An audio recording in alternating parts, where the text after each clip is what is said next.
Good evening everyone. आप लोगों का टेस्ट है कल, है ना? तो I will not take very long class, perhaps 2 hours, not more than 2 hours. कल आपका टेस्ट 2:30 से 2 बजे से है ना? 2 बजे से है, ठीक है। But after that we have that science tech वाला एक्स्ट्रा क्लास, है ना? संडे को साइंस टेक का हमारा एक्स्ट्रा क्लास है ना? हमने कुछ बुकलेट्स कर लिए, आईटी वाली बुकलेट अभी कंप्लीट होनी बाकी है। तो I had given you notes on both, दो बुकलेट्स हैं आपके पास। एक में अपन ने क्या पढ़ा था? अपन ने पढ़ा था वो एनक्रिप्शन डिक्रिप्शन पढ़ा था, है ना? वो फिर उसके बाद last week I give you one more booklet जिसमें quantum computing and super computing these things were there. तो ये हम कल करेंगे। तो आज I'll leave you in 2 hours or so, 2 hours, 2.5 hours. देखो, in the previous 2-3 classes on environment, biodiversity and climate change, we have primarily emphasized upon the current topics. आपने देखा होगा जो बुकलेट 7 था, बुकलेट 8 था, it was mostly what has happened in the news in recent period. That is what we spoke about. Today we are starting conservation efforts. अभी तक हम factual चीजें पढ़ रहे थे। फैक्चुअल चीजों में we were looking at various species, be it in animals, be it in birds, be it in insects and all, जो इंपॉर्टेंट है।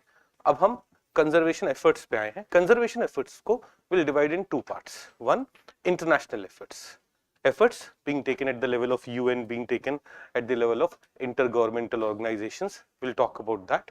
इसमें we'll study this today and then Monday से पढ़ेंगे इसे, है ना?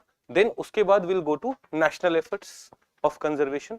There we'll talk about what has happened within the country. जैसे parliament के जो एक्ट है, चाहे wild life protection act, forest rights act, forest conservation act, Indian forest act, वो सब वहां पे पढ़ेंगे।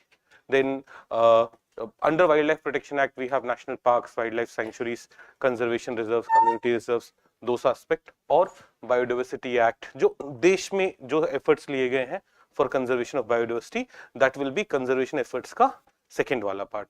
तो आज हम कंजर्वेशन एफर्ट्स को शुरू करेंगे and we will be starting with international efforts. International efforts में सबसे पहले एक यूएन का और यूनेस्को का एक इनिशिएटिव है, Man and Biosphere Program. पहले we will look at it. Now, what is this initiative, Man and Biosphere Program? इस नाम से आपको पता लगेगा कि how बायोस्फेयर, वैसे तो बायोस्फेयर मीन्स कि हमारे अर्थ पे जहां लाइफ एग्जिस्ट करती है, that is biosphere. But under this initiative they recognize biosphere reserves. Biosphere reserves are those protected areas all over the world जो are crucial for biodiversity protection. So under UNESCO's Man and Biosphere Program, they recognize biosphere reserve. So they could have just called it Biosphere Program. Why are they calling it Man and Biosphere Program? Because we'll see that biospheres का purpose conservation तो है ही, but साथ में ये भी है कि human beings and wild or human beings and the rights of human beings should not get violated a lot, or rights of tribal people, right of forest dwellers should not be getting violated.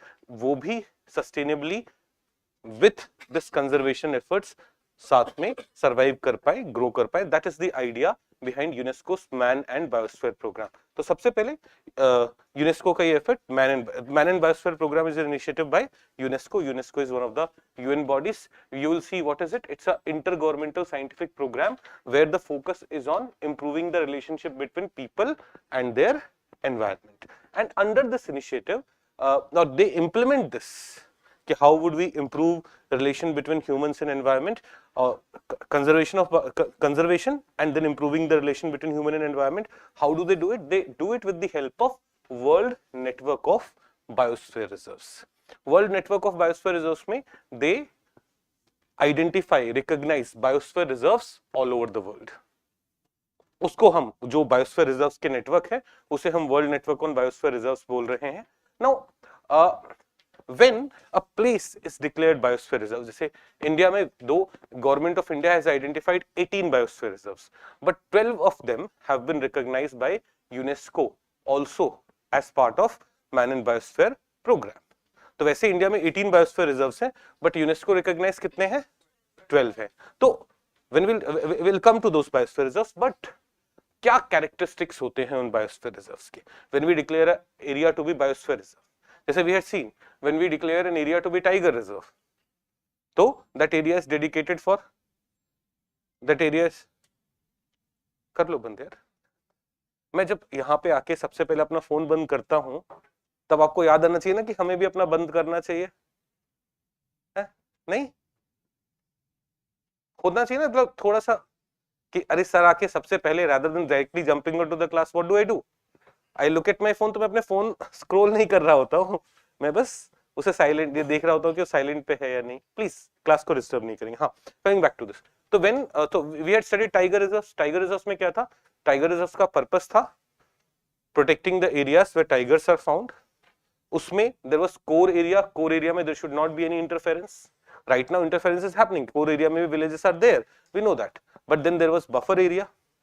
Buffer area में some human activities are allowed, right? That was the idea behind tiger reserve. अब ना when we're talking about biospheres कि biospheres क्या होंगे, what will be the key characteristic of biospheres, उसमें first thing that they say is humans are or people are integral component of biospheres. Man and biosphere program, उसमें man वाला component समझो कि we are not, this protected area will not be like humans को सबको निकाल दो पूरा बाहर. Humans are or people are integral component here. पहला aspect. Second, when a place is declared biosphere reserve, देखो, let's say India में we have in here we have Nilgiri biosphere reserve. Here we have Nilgiri biosphere reserve. India's first biosphere reserve was Nilgiri biosphere reserve. Okay, when this place is declared a biosphere reserve, एक तो हमने बोला humans will be an integral component. Second, even if it is recognized by UNESCO's Man and Biosphere Program under World Network of Biosphere Reserve, Nilgiri is part of World Network of Biosphere Reserve. It remains under domestic jurisdiction. That is the second aspect. It remains under domestic jurisdiction. ऐसा नहीं है कि UNESCO will start having some jurisdiction over this Biosphere Reserve. ये वाला बात समझ में आया? Second component, there are three things that Biosphere Reserves are supposed to achieve. Conservation. Common sense से हम बोल सकते हैं कि हाँ हम प्रोटेक्टेड एरियाज की बात करें, इनकी बात करें तो conservation is one thing that it wants to achieve. Development, development using including economic development and logistic support. अब इसमें देखो लॉजिस्टिक सपोर्ट के एस्पेक्ट दोनों तरीके से, दोनों both the aspects are there in the sense logistics is what? Logistics is movement from one place to another. In logistics that's what we try to achieve. तो animals easily move कर पाए and in general other businesses are able to participate. Then biosphere program or the biosphere reserves have what is known as zonation scheme. In zonation scheme, what has been done in biosphere reserve is a biosphere is divided into three zones: core zone, buffer zone, transition zone or transition area. Core area, buffer area and transition. Core area is like जैसे tiger reserve का core area, no human interference. Scientific research can happen. Scientific research is necessary. So other than that thing, no human interference should be there. So generally what happens when we declare a biosphere reserve, उसका core area क्या होता है? वो already कोई wildlife protection, national park, wildlife sanctuary वगैरह होगा. Why? Why? Because that national park is already protected. Wildlife sanctuary is already protected. So generally core area is that. Then we have buffer area. You will see in buffer area research is also possible, educational training things are also possible and tourism is also possible. क्या human settlement है? तो yes, human settlements can also be there. And then there is a transition area. So we'll come back to this, but coming when we are looking at features of biosphere reserve, we say that biosphere reserve follow this zonation scheme. Do we have clarity here? Do we understand this? Then it follows a multi-stakeholder approach. Multi-stakeholder approach means your locals are an important stakeholders here.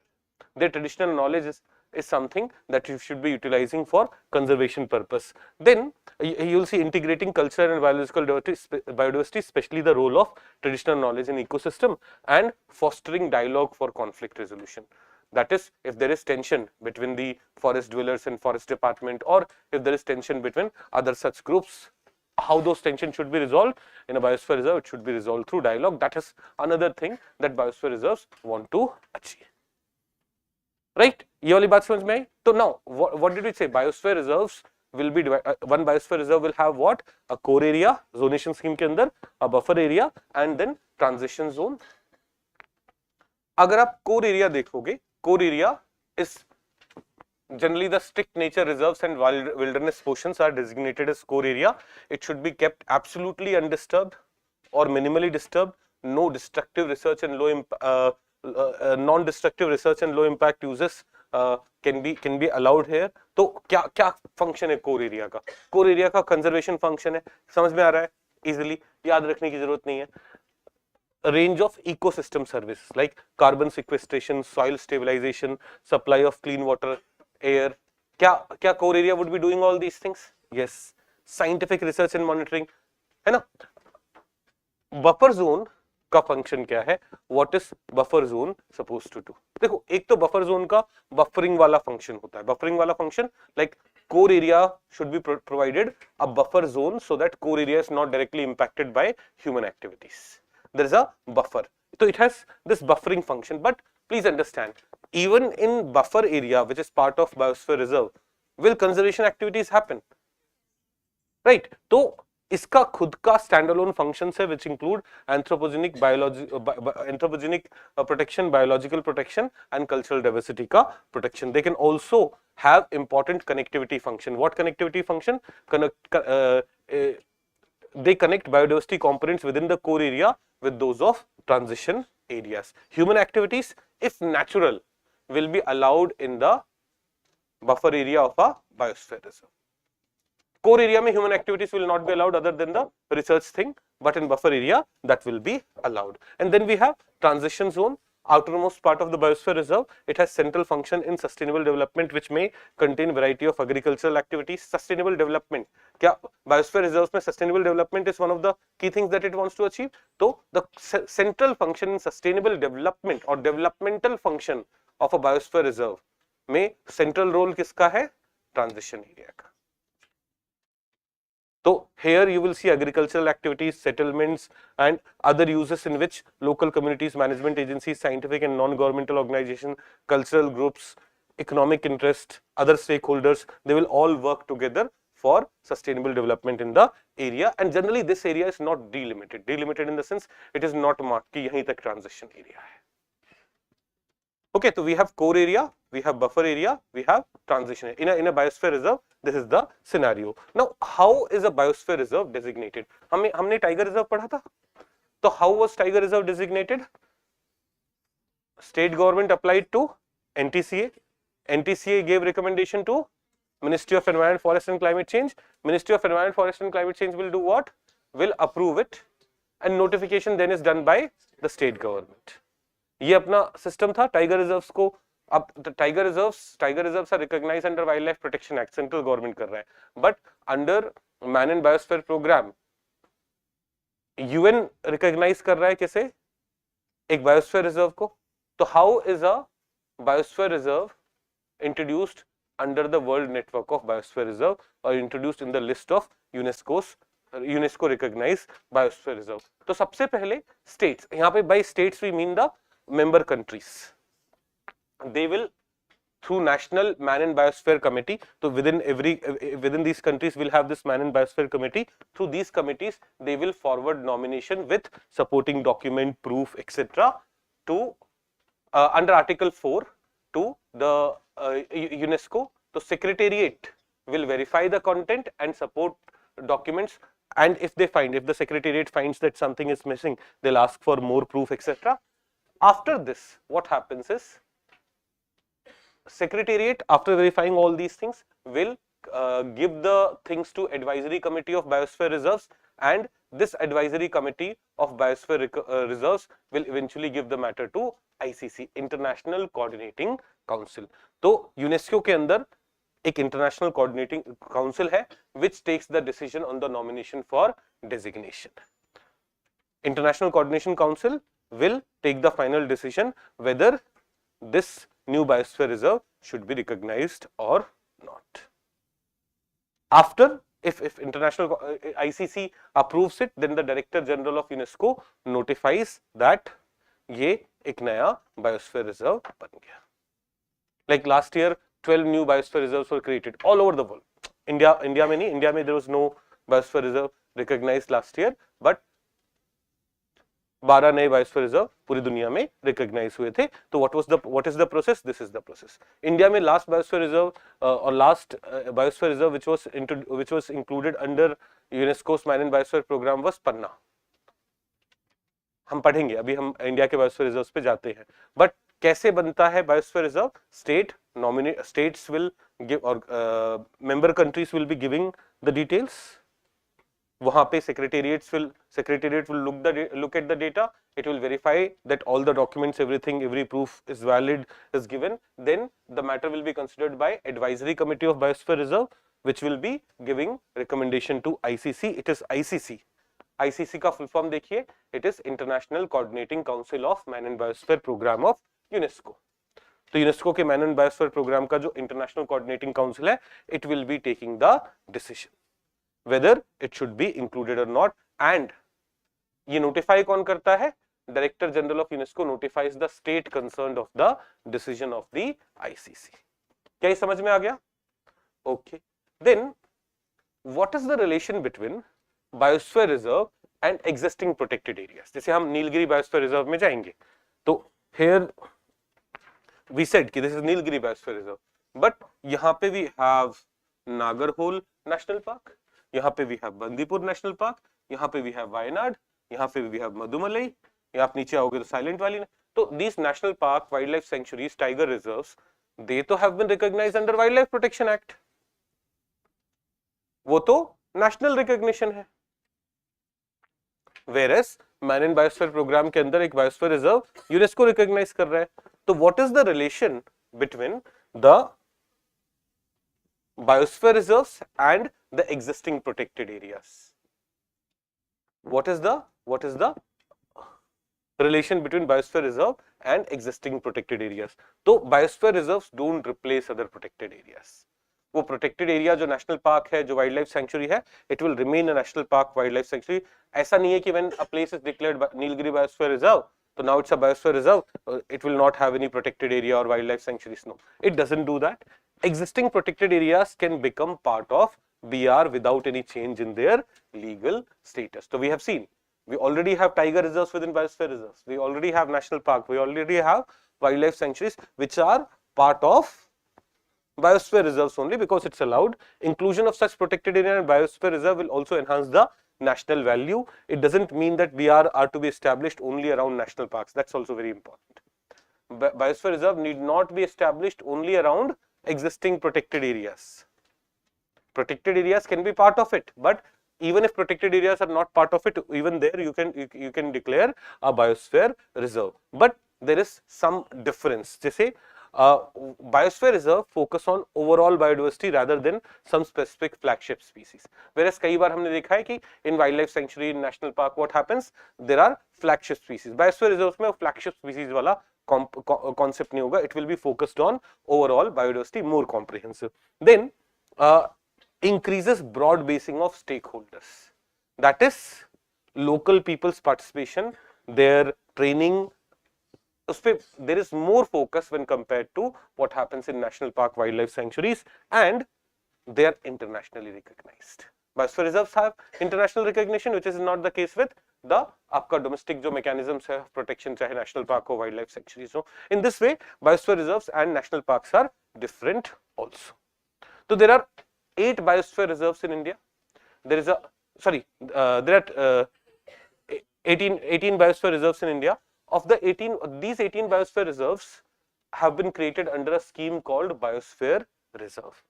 Government of India का एक scheme है called Biosphere Reserve. It is being implemented by Government of India since 1986. In which, so when a biosphere reserve is declared, what happens? A financial assistance is given to states for the creation and उसके बाद maintenance of biosphere reserve. And this financial assistance, because this biosphere reserve वाला scheme जो है, it's a centrally sponsored scheme, तो money goes in 60:40 वाला mechanism or 90:10 वाला mechanism in the northeastern and hilly states. Now Indian, देखो हमने क्या बोला था, when UNESCO में when you have to get a biosphere reserve recognized under UNESCO, तो कंट्री का man and biosphere committee prepares everything and sends it to them. तो यहाँ पे देखो, the Indian National Man and Biosphere Committee constituted by central government identifies new sites, advises on policies and programs, lays down guidelines, reviews, progresses, and later also evaluates and does everything related to biosphere reserve. But management of the biosphere reserves is the primary responsibility of the state government. जैसे tiger reserves का case में भी यही था, tiger reserve recognize ministry of environment forest and climate change ने किया, but overall maintenance की responsibility किसकी होती है, स्टेट गवर्नमेंट की, स्टेट फॉरेस्ट डिपार्टमेंट की। इसलिए आप देखोगे forest service is a all India service, forest service is all India service, you get state cadre because you are working for the state government, you getting state cadre का मतलब वो हुआ। Now तो India has 12 biosphere reserve, India has 18 biosphere reserves, उसमें से 12 are part of world network of biosphere reserves. These are those 12 biosphere reserves. इसे अगर आप याद रखना चाहते हो रख लो, बट सिर्फ ना biosphere reserves याद नहीं रखने, कौन से 12 biosphere reserves are part of man and biosphere program. Think of that place, think of kind of vegetation, think of the kind of fauna found in those places. सिर्फ 12 biosphere reserves याद रखने से कोई फायदा नहीं होगा। यूपीएससी इज नॉट आस्किंग की where is this biosphere reserve located, उसके कुछ इंपॉर्टेंट कैरेक्टरिस्टिक आप याद रखो। जैसे first one, let's start this way, ऐसे चलते हैं, यहां से शुरू करते हैं। तो here we have the Great Nicobar biosphere reserve. अब Great Nicobar biosphere reserve Andaman Nicobar island में है। की फौना की बात करें तो here I have written salt water crocodile, but give me some other important faunas of Great Nicobar biosphere reserve. Leatherback sea turtle है ना, that's an important fauna there, right? तो ये ग्रेट निकोबार बायोस्फीयर रिजर्व है, not the entire Andaman Nicobar island, please note it carefully. पूरा Andaman Nicobar island biosphere reserve नहीं है, Great Nicobar biosphere reserve. तो पहला biosphere reserve, can you think of what place are we discussing, first aspect, then ऐसे ही चलते हैं, अब साउथ से नॉर्थ चलते हैं, है ना। Let's go like this. Here you will see we have gulf of Mannar biosphere reserve. Gulf of Mannar में इंपॉर्टेंट स्पीसीज बताओ। Dugong was something, seagrass, corals बोल पा रहे, ओके, बट फौना देखोगे तो ड्यूगोंग और sea cow is an important fauna that we could think of. Then gulf of Mannar के बाद इधर आओ, अगस्त्यमलई। क्या अपन ने अगस्त्यमलई टाइगर रिजर्व की बात करी थी? Elephant reserve, sorry, yes, nice, elephant reserve है ना, did we speak about that? Okay, Nilgiri biosphere reserve.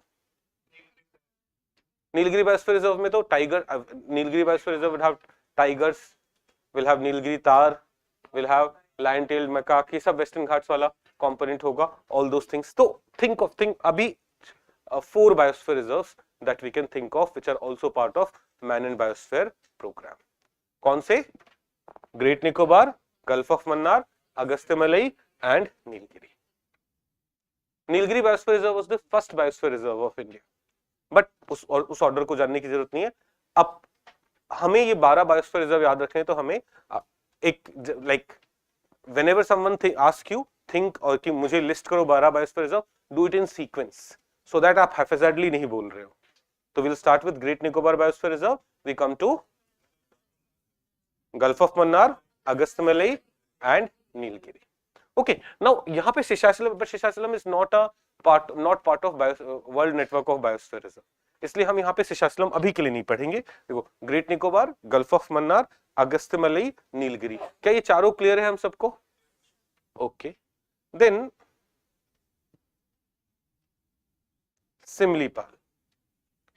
Similipal biosphere reserve. Simlipal कहाँ पे होगा? Orissa. Is it a tiger reserve? Which is the other tiger reserve in Odisha? Satkoshia, right? So Simlipal Tiger Reserve, Odisha में. This is the 5th tiger reserve. Now Simlipal में will we have Bengal tiger? Tiger reserve है गधो, Simlipal tiger reserve है ना? तो ऐसे सोच क्यों रहे हो? Satkoshia doesn't have tiger reserve, है ना, but Simlipal has it, है ना? तो टाइगर रिजर्व या गौर या wild elephant, these are the kind of things you will be able to find here. ठीक है, दोबारा से सोचो मन में पांचों बायोस्फीयर रिजर्व्स के बारे में which are part of man and biosphere programme. Comfortable है सब लोग? पक्का? ऐसे याद करने की जरूरत नहीं है, बट ना आपको जब देखना हो ना तो if it's in a sequence it's easy to recall, it's easy to remember. Great Nicobar, gulf of Mannar, Agasthyamalai, Nilgiri, Similipal, सब में क्या स्पीसीज है ये सोच पा रहे हो ना? थोड़ा सा वेजिटेशन के बारे में, geography, you have studied geography in these parts, which are the what is the type of vegetation available, will we be able to talk about those? Okay. All female tigers of Odisha and Simlipal.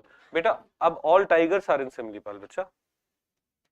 Satkosia में तो tiger है ही नहीं ना, है ना? You should have said हाँ melanistic, pseudo melanistic tigers वहां पे, that would have made more sense.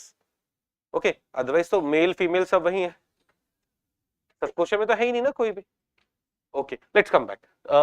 Let's now go to Madhya Pradesh, and Madhya Pradesh is a state with 3 biosphere reserve: Achanakmar, Amarkantak, Panna and Pachmarhi. अब देखो, do you remember tiger reserves in Chhattisgarh? Tiger reserve Chhattisgarh वाले पता है? पता? तुम्हारा chocolate तो बेटा मैं आज भी भूल गया. तो बताओ टाइगर रिजर्व छत्तीसगढ़. गुरु घासीदार, गुरु अच्छा इंदिरावती है ना. इसको इसको इतना पता है यार, ये मुझे भी याद नहीं है इतना. She is very hard working. अब 19-20 साल की बच्ची है. 21 हो गई है. इस बार एग्जाम के लिए एलिजिबल हो? ओके. नहीं, I am telling you this girl is going to be a civil servant. बहुत सिंसियर है, बहुत मेहनती है. इतनी मुझे याद नहीं है चीजें, मैं पढ़ा के भूल जाता हूँ, उसे सारी चीजें याद. रोने मत लगना तू. ओके हाँ, कहाँ थे अब? तो छत्तीसगढ़ के टाइगर रिजर्व बता पा रहे, मध्य प्रदेश के टाइगर रिजर्व बता सकते हो? आप मत बताओ, आपको सब पता है. Anyone else? मध्य प्रदेश के टाइगर रिजर्व पढ़ाया तो आप सबको है. माधव से शुरू करोगे, which is yet not notified. Then if you come down Panna and then Sanjay Dhubri. Sanjay Dhubri के उस तरफ गुरु घासीदास आ जाएगा, है ना? ये 3 हो गए. फिर आओ बीच में वीरांगना, दुर्गावती एंड बांधवगढ़, इंपॉर्टेंट वाला. 5 हो गए. और आ जाओ नीचे, रातापानी. रायसीना में रातापानी सिग्निफिकेंट क्यों था? Bhimbetka caves are there. फिर सतपुड़ा, फिर कान्हा छोड़ दिया, कान्हा. फिर नीचे पेंच. पेंच तो बॉर्डर पे है, महाराष्ट्र एंड मध्य प्रदेश, है ना? पेंच टाइगर रिजर्व. और अगर मैं महाराष्ट्र में आ जाऊं तो पेंच तो है ही, उधर मेलाघाट, मेलघाट, क्योंकि सतपुड़ा और मेलघाट के बीच में जो corridor it was getting affected, it was in news for that reason. नहीं, हम बाकी अभी सारे नहीं देखते, वरना फिर टाइगर रिजर्व पढ़ने लग जाएंगे. बट ठीक है, आप लोगों को पता है. When you look at options, you will be able to do it, and you have also seen all the news. जो न्यूज में है वो भी सारे देखे हुए हैं. Now let's come back. तो अचानकमार, अमरकंटक, पन्ना एंड पंचमढ़ी. सिमलीपाल तो हमने देखा ही. इधर आओगे, Achanakmar, Amarkantak, Panna and Pachmarhi. These 3 biosphere reserves where? Madhya Pradesh में. Now tell me, will in these 3 biosphere reserve we have, let's say, tiger? देखो, अचानकमार, अमरकंटक जिस एरिया में है, in that area do we have tiger reserves? पन्ना तो खुद ही है. पंचमढ़ी वाले एरिया में do we have tiger reserves? Yes. तो will we have tigers here? है ना? क्या इनका वेजिटेशन टाइप ऑलमोस्ट सिमिलर सा होता है? तो 3 tiger reserve, sorry 3 biosphere reserves of Madhya Pradesh: Achanakmar, Amarkantak, Panna, Pachmarhi. अब दोबारा से एक बार सोच लो सारे. Great Nicobar, gulf of Mannar, Agasthyamalai, Nilgiri, ये 4 नीचे वाले. फिर Simlipal 5 and 3 of Achanakmar, Amarkantak, Panna and Pachmarhi. We have 8 tiger reserves that we are confident. sorry, 8 biosphere reserves that we are confident of. Then if you go on this side, Sundarban biosphere reserve. Sundarban biosphere reserve. Fine.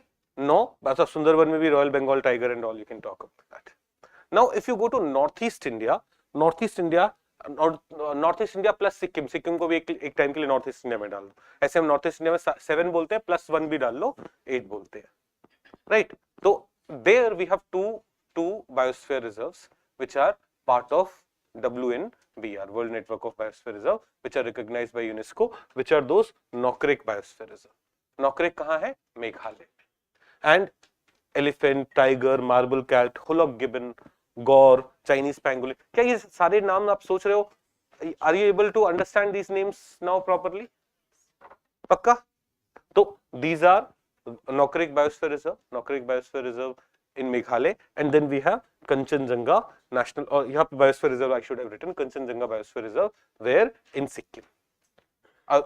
This Biosphere Reserve also borders Nepal on the western side and Tibet on the northern side. And यहाँ पे Red Panda, Himalayan Griffon, these are some of the important species. तो Northeast भी sorted है? पक्का? तो how many? तो if I start with Great Nicobar, Gulf of Mannar, Agastya Malay, Nilgiri, Similipal 5th, फिर तीन मध्य प्रदेश में, अचानकमार, अमरकंटक, पन्ना, पंचमढ़ी, 8 हो गए. Sundarban 9, 2 in north east, Nokrek in Meghalaya and Kanchenjunga in Sikkim, 11 हो गए. एक बचता है Nanda Devi biosphere reserve in Uttarakhand. अब नंदा देवी में देखो, हिमालयन मस्क डियर या Himalayan black bear, snow leopard, क्या कॉमन सेंस से भी कर पाते है ना? Sloth bear is the most distributed one, but Himalayas में Himalayan black bear would be more common. वो जिसके व्हाइट चेस्टेड वाला जो था हिमालयन ब्लैक बियर. क्या अपन ने हिमालयन ब्लैक बियर पढ़ा है ना? अपन ने स्नो लेपर्ड पढ़ा है. Which state has the highest number of snow leopard? Second highest Uttarakhand. बस यही डिफरेंस याद रखना था. Ladakh, Uttarakhand, this was the order, है ना? हमने देखा है इस तरह के क्वेश्चंस भी आ जाते हैं. So the 12 biosphere reserves of India which are part of man and biosphere programme. क्या हम सब कंफर्टेबल हैं इसमें? उसमें क्या स्पीसीज मिल रही हैं? Are we comfortable there? Kanha, Bandhavgarh, Pench, Panna, Satpura, Sanjay Dogri, Ratapani, Madhav to be notified on 10th of March as per news. 9 दिन बाद कर लेंगे. सर तनुजा त्रिवेदी मुझसे बोल रही थी कि चॉकलेट नहीं दिए. सर कोई रियाज बोल रहे हैं, आपने कल क्लास के बाद बोला होगा, है ना? कंप्लेन कर रही थी कि सर ने प्रॉमिस किया चॉकलेट देंगे, चॉकलेट नहीं दिया. चलिए, अब 12 बायोस्फीयर रिजर्व्स में सब कंफर्टेबल है? पक्का? सब एकदम कॉन्फिडेंटली आंसर कर सकते हो कौन सा कहां पे है, what kind of vegetation, what kind of species would be found there. मन में फिर से सोच लो. ये आप घर पे बैठते हो ना, तो याद करने वाला सीन नहीं रहता है, आपको लगता है कि कुछ बर्डनसम है if you don't remember these things in class. अभी सब लोग कंफर्टेबल है? एक बार सोचो आराम से, बिना बोले मन में सोचो कि you are able to answer all these things.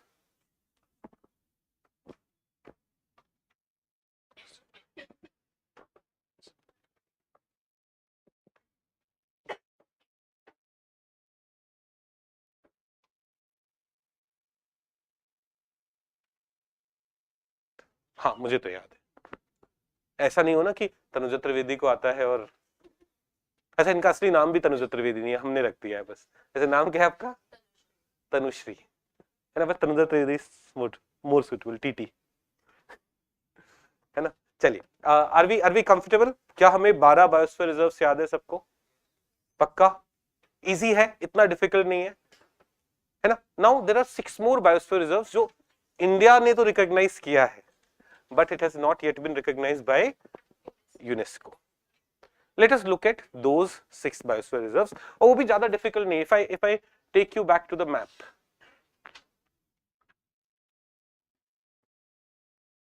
Seychelles easy है, ऐसे कोई प्रॉब्लम नहीं है. After Seshachalam let's go to north east India, और ये कच्छ भी कवर कर लो, Seshachalam, Kutch, and then north east India में you will see Manas, Dibru Saikhowa and Dihang Dibang. इसके बाद ही आएंगे ना, है ना। तो let's go Seshachalam, run of Kutch, then Manas biosphere reserve. तो आप बोलोगे सर मानस तो टाइगर रिजर्व, हाँ tiger reserve can be a part of biosphere reserve, Manas, Dibru Saikhowa and Dihang Dibang. और फिर हिमाचल में cold desert. There are 6 biosphere reserves in India which are not part of MAB yet. फिर से सोचो, Seshachalam, run of Kutch, Manas, Dibru Saikhowa, Dihang Dibang, cold desert. क्या सारे 18 biosphere reserves में हम सब कंफर्टेबल हैं? पक्का? अब ना थोड़ा सा let's understand their characteristic also, their the animals which are there in these also. Like if I go to Seshachalam Hills, red sanders तो एक इंपॉर्टेंट एस्पेक्ट है ना। We have, yes, red sanders, रक्त चंदन, we have studied that. What is its IUCN status? Endangered. तो red sanders, sloth bear and sambar. Sloth bear तो common sense से भी मार देते हैं आप, है ना। It's very well distributed. Sambar is also very well distributed. Okay, it's in eastern Ghats. तो one biosphere reserve in eastern Ghats is Seshachalam hills. Then little run of Kutch. क्या Indian wild ass? UPSC has asked questions on Indian wild ass in the past. It's invasive species which are affecting them, salt pans which are affecting them. They've asked this kind of question. They've asked question on the habitats also. तो run of Kutch में एक important स्पीसी ये है, right. देखो गिर biosphere reserve नहीं है ना। जो 18 बायोस्फीयर रिजर्व रिकॉग्नाइज है उसमें गुजरात में what do we have? Run of Kutch. Then 3 in north east India, Manas, Dibru Saikhowa and Dihang Dibang. अब देखो मानस, गोल्डन लंगूर, रेड पांडा, क्या अपन ने गोल्डन लंगूर मानस में पढ़ा था? Manas, then across the border in Bhutan. क्या गोल्डन, है ना, golden langur were there.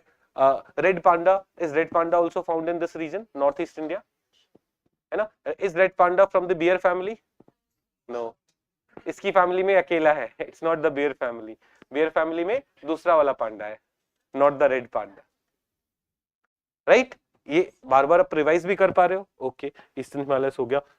Dibru Saikhowa Assam में, यहाँ पे भी golden langur we can have. Dihang Dibang Arunachal, red panda, 2 flying squirrels, है ना। Then cold desert Himachal Pradesh, यहाँ पे snow leopard can be one of the important species that. तो in Himachal do we have snow leopard? Yes. Third highest, fourth highest? Fourth highest, पक्का।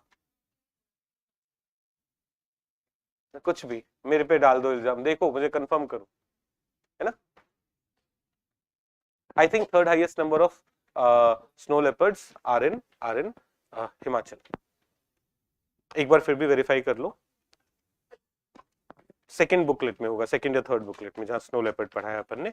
Highest number are in Uttarakhand, then sorry highest in Ladakh, then Uttarakhand, उसके बाद हिमाचल। हिमाचल होना चाहिए मेरे जितना तक मुझे याद है। यहां भी मैं गलत हो गया तो उसमें कोई वो नहीं होगा, तनुजा नोज मोर। हिमाचल, ओहो, अभी अभी समय लगेगा। अभी सब जानने में समय लगेगा, बट ठीक है, ठीक है। अरे ये इन्होंने भी 1 महीने पहले ही प्री के लिए पढ़ना शुरू किया है, पहले ये भी 1.5 लाख रुपए बर्बाद कर चुकी। तो फिर भी शी इज एबल टू। आप ना कई बार हम मन में सोचते हैं सर इतना कैसे पढ़ेंगे, इतना क्या करेंगे। आप में से कुछ लोगों ने 2 अटेम्प्ट दिए, कुछ लोगों ने 3 अटेम्प्ट दिए, वो सब किया है ना। पर ना सिंसियरली लग जाओगे ना तो सब हो जाएगा। थोड़ा स्लोली करो, थोड़ा तेज करो, but do not gate discouraged and you will see that you would know everything, you will be very comfortable in examination. अब देखो यहाँ पे पढ़ते पढ़ते हमने ब्रीफली डिस्कस कर लिया what is the order of snow leopard population. Ladakh, UK, Himachal, Arunachal and Sikkim, Jammu Kashmir.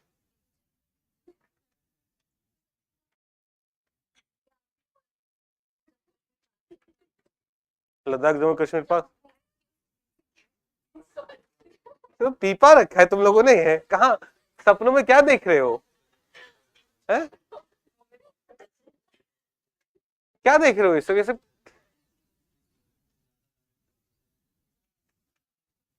ज्यादा तारीफ करती तुम तो कुछ। नहीं नहीं, ये गधी है अभी। हाँ फिर भी दोनों हो। ऐसे कैसे? आप लोगों को तो टेस्ट है, रिवीजन है, मेरे पास तो रिवीजन का स्कोप भी नहीं है, है? ये गड़बड़ कर रहे हो। देखो, तो ये कोई बात नहीं। 18 बायोस्फीयर रिजर्व्स, क्या हम सब कंफर्टेबल हैं इन दीज 18 बायोस्फीयर रिजर्व्स? है ना? फिर से हम एक बार 12 रिवाइज करते हैं।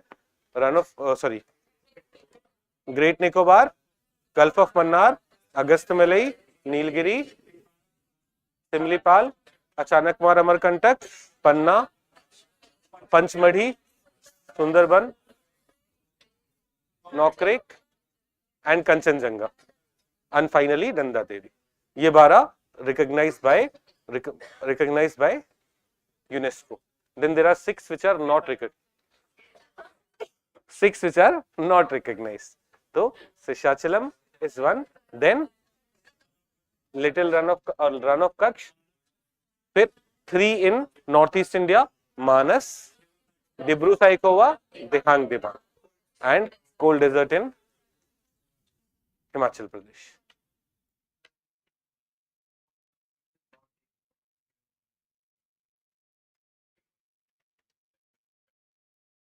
हाँ, it can do that. In fact ना रिन्यू करवाना होता है, वो रिन्यू नहीं हो पाएगा when you go with the proof ना, तो रिन्यूअल मैकेनिज्म नहीं हो। Okay, let's come back.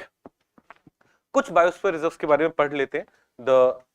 एक तो we will study about the Nilgiri, the most important biosphere reserve, but Panna was the latest addition. Till 2020 2021 I was teaching 11 and 7 11 which was recognized by UNESCO and 7 which were not recognized but India में 18 biosphere reserve करके हम पढ़ते थे। But now Panna is there, so you will see in 2020 UNESCO included Panna National Park Tiger Reserve in the list of UNESCO World Network of Biosphere Reserve. Thus now we have Madhya Pradesh में 3 biosphere reserve. We have Achanakmar Amarkantak, Panchmadhi and Panna. Okay, now Panna is very popular for its critical tiger habitat. Critical tiger habitat are that part of the tiger reserve जो ना एकदम undisturbed रहना चाहिए because it's crucial for reproduction etc. or survival and reproduction of the tigers. It is characterized by forest and marshy vegetation and इस पन्ना से what passes? Ken river passes. Ken Betwa जो project है वो पन्ना के थ्रू भी उसका कैनाल जा रहा है. For that reason it remains in news. अब देखो, critical tiger habitat are the most important for conservation of tigers. They are critical because they are crucial for maintaining the breeding population and they also play a role in providing connectivity to other habitats for long-term survival of the tigers. और they are recognized under the Wildlife Protection Act 19. तो Wildlife Protection Act 1972 के अंदर tiger reserve is a protected area. उसी के अंदर the critical tiger habitat वाला component भी है. Largest क्रिटिकल टाइगर हैबिटेट किस टाइगर रिजर्व का है? नागेंद्र प्रसाद, नागार्जुन सागर. अच्छा नागार्जुन सागर श्रीशैलम. ओके. देन एक है Kanchenjunga biosphere. Kanchenjunga biosphere reserve ना is crucial because it's one of the highest ecosystems in the world. You will see the core zone of the biosphere reserve here 150 glaciers, 73 glacier lakes. The famous Jemu glacier is also located in the core of Kanchenjunga Biosphere Reserve. अब this Biosphere Reserve is crucial because यहाँ पे ना from the lower level to higher level there will be different kind of vegetation and thus a lot of biodiversity both for plants and animals. You'll lower level पे you will find subtropical moist deciduous forest, wet temperate, and as you go up you will also go into alpine zone and even tundra vegetation would be possible. और ऊपर जाओगे because it is one of the tallest mountains in the world तो यहाँ पे what will you also get, you will also get tundra vegetation वाला condition. Species, अगर आप कंचनजंगा में स्पीसीज की बात करो, मस्क डियर पॉसिबल है, स्नो लेपर्ड, सिक्किम में स्नो लेपर्ड है सिक्किम में है, अभी इन्होंने मना कर दिया था। रेड पांडा, हिमालयन तार, है ना, अपन ने जैसे नीलगिरी तार पढ़ा है, अपन ने हिमालयन तार पढ़ा नहीं, बट हिमालय में उस जैसे स्पीसीज हैं, there called Himalayan tahr. Then there are ethnic communities in Kanchenjunga, जैसे Lepcha, Nepalese, Bhutia, these are some communities which are found there. So its recognition as a biosphere reserve is crucial for promoting tourism and for other such benefits. आते हैं Nilgiri biosphere reserve पे। Nilgiri biosphere reserve is the first biosphere reserve established in India in 1986. The first one in the beginning जो establish हुआ है वो कौन सा है? Nilgiri biosphere reserve. This is the first biosphere reserve of India. Now Nilgiri Biosphere Reserve is at the tri-junction of Karnataka, Tamil Nadu and Kerala. Most of its area, its total area is 5520 km square, very huge. Largest area is in Tamil Nadu, then Karnataka and then Kerala. Within this biosphere reserve, which is the state comprises most of the area, it is this. Now it has a number of protected areas. अब सारे तो हम नहीं देख पाएंगे, but if we look at this map, और तो यहाँ पे ना, do you remember Nagarhole? Nagarhole is also known as Rajiv Gandhi National Park. Nagarhole कहाँ पे था? Nagarhole, किसने करेक्ट भी किया था हमें? It was in Karnataka. Then Bandipur, Karnataka. So these were two important tiger reserves of Karnataka. In fact, if I have to rank tiger reserves in terms of number of tigers, सबसे ज्यादा tiger कहाँ पे है? Corbett has the highest density as well as highest number of tigers. फिर second third पे Bandipur, Nagarhole, these were in second third. Fourth पे था दुधवा, नहीं बांधवगढ़ and दुधवा, कुछ दुधवा was fifth one, है ना? These were the important tiger reserves with highest number of tigers. तो वहीं से वहां से यहाँ पे आते हैं Nilgiri, they are part of Nilgiri Biosphere Reserve. So in Karnataka, the important protected areas which are part of Nilgiri Biosphere Reserve, we have Rajiv Gandhi National Park and Bandipur National Park, और Rajiv Gandhi Tiger और Nagarhole National Park और Nagarhole Tiger Reserve and Bandipur Tiger Reserve. क्या इसमें हम सब लोग comfortable? ये अब right adjacent to these two tiger reserves, Rajiv Gandhi National Park और नागरहोले and Bandipur, इसके बगल में ना, can you see this area? This one, or if I bring you here, this one, this is Nagarhole, this is Bandipur. Can you see this area and this? ये दोनों है Wayanad wildlife sanctuary. Both these are what? Wayanad wildlife. ये they're part of Kerala. This is what? This is Nagarhole. This is Bandipur. ये तो सब comfortable है. They are in Karnataka. They are adjacent to each other. But अब tri junction पे है नीलगिरी, तो just besides Karnataka we also have Kerala, and Kerala में एक वाइल्ड लाइफ सेंचुरी है, वायनाड वाइल्ड लाइफ सेंचुरी. अब Wayanad wild life sanctuary is actually divided into two parts. One component of it is touching Nagarhole, then there is a gap, and other component of it is touching Bandipur. This is which wildlife sanctuary? Wayanad. You will see here Wayanad 1 wildlife sanctuary and Wayanad 2 wildlife sanctuary. And on this map, so here we have Nagarhole. Here we have Nagarhole. Here we have Bandipur, and this are Wayanad. This and this are Wayanad. वे हम कुछ याद रख रहे हैं कि as Nilgiri biosphere reserves में which are the protected areas. कुछ protected areas तो देख के रखेंगे because we'll keep on using it. अभी when we'll come to national efforts, there will talk about wildlife sanctuaries, there will talk about national parks. At that time also we should be able to कि अरे ये तो मुझे पता है, Wayanad wild life sanctuary, it's in Kerala. अब question ये आ जाए वायनाड वाइल्ड लाइफ सेंचुरी का बॉर्डर किस नेशनल पार्क के साथ है, तो you should be able to say Nagarhole भी है, बंदीपुर भी है, एंड आगे आओ यहाँ पे मुदुमलाई भी है. तमिलनाडु में एक नेशनल पार्क है मुदुमलाई, टाइगर रिजर्व है Mudumalai. Wayanad wild life sanctuary is also touching Mudumalai tiger reserve और Mudumalai national park of Tamil Nadu. तो can you think of this right now? This is Bandipur, Nagarhole, where? Sorry, Nagarhole, Bandipur, Karnataka. Then we have Wayanad Wildlife Sanctuaries, Kerala. And then we have Mudumalai, Tamil Nadu. Protected areas of Nilgiri Biosphere Reserve. Okay, अब देखो adjacent to और मधुमलाई से थोड़ा आगे जाओगे, you'll be able to go to, इसके थोड़ा आगे जाओगे ना, you'll also be able to go to Sathyamangalam tiger reserve, Sathyamangalam national park.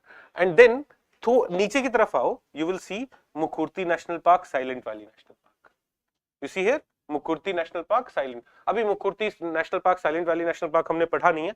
We'll study it in future. We'll understand why it is called silent valley. We'll understand that also. Don't worry. जैसे हमने अभी tiger reserves पढ़े थे, वैसे ही we'll study national parks also. There we'll understand that. But these are other important protected areas within Nilgiri Biosphere Reserve. तो अभी के लिए there are more areas, but अभी के लिए can we think of the important protected areas within Nilgiri Biosphere Reserve? Nagarhole, Bandipur, Wayanad, Mudumalai, Sathyamangalam, Mukurthi, silent valley. Difficult लगता है, मतलब ऐसे डायरेक्टली फैक्ट को देखने लगोगे ना तो थोड़ा प्रॉब्लम होगा, बट उसी time when you are able to quickly revise, create a picture in your head, then revising these things become easy, recalling these things become easy. Did we get it? तो यहाँ पे we have listed these: Nagarhole, Bandipur, Wayanad, Mudumalai, Sathyamangalam, Mukurthi and silent valley. Right? Map पे भी सोच पा रहे हो कहां पे. Now Nilgiri biosphere reserve. अब देखो नीलगिरी में ना वेस्टर्न घाट्स, हिली terrain, in a small area what has happened, lot of biodiversity has been made possible. Though Western Ghats is very close to equator also, हम इक्वेटर पे नहीं है, we are in the northern hemisphere, but we are very close to equator also. But Western Ghats specifically has a lot of biodiversity for the reason कि वहां पे hilly terrain है. तो यहाँ पे you will see moist evergreen, tropical evergreen forest India में दो ही जगह है, एक Western Ghats, एक north east India. Some in Andaman also, yes, Andaman also. Then semi-evergreen forest, semi-evergreen forest में semi-evergreen इसलिए that there are some evergreen forest, there are some deciduous forest. Then we have thorn forest, savanna woodland, sholas grassland, all these things are there. And you'll also be able to talk about कि जैसे moist evergreen forest कहाँ पे है, तो in the narrow valley of Silent Valley. Silent Valley National Park के बारे में भी हमने पढ़ा था.